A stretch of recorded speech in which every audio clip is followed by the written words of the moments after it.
Phone कैदा पिया हमरे सासू जी के पसावा, फोन कैदा पिया हमरे ससुरु जी के पसावा। जन्मे हमरे ललना जल्दी आवे अस्पतालवा, जन्मे ललनवा जल्दी आवे अस्पतालवा। सास ससुर आई हैं आशीर्वाद दई हैं ललना के, सासू के साड़ी देब ससुरु के कोटवा। सास ससुर आई हैं आशीर्वाद दई हैं ललना के, सासू के साड़ी देब ससुरु के कोटवा। छुबे चरणिया खुशहाल होई है जियारा, छुबे चरणिया खुशहाल होई है जियारा।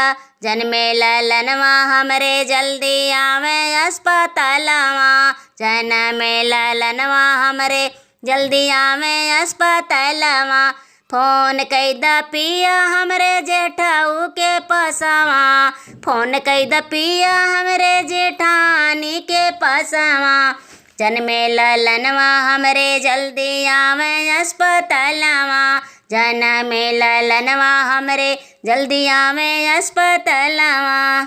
जे जठानी आई हैं हमरे ललना खिलाई हैं, दीदी के झुमका देब जेठाऊ के घड़िया।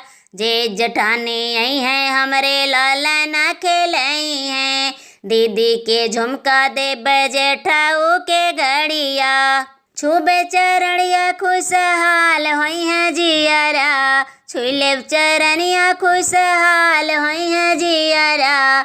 जन्मे ललनवा हमरे जल्दी आवे अस्पतालवा, जन्मे ललनवा हमरे जल्दी आवे अस्पतालवा। जन्मे ललनवा हमरे जल्दी आवे अस्पतालवा। फोन कैदा पिया हमरे नाना दी के पसावा, फोन कैदा पिया हमरे नाना दी के पसावा। फोन कैदा पिया हमरे नाना दी के पसावा। जन्मे ललनवा हमरे जल्दी आवे अस्पतालवा, जन्मे ललनवा हमरे जल्दी आवे अस्पतालवा।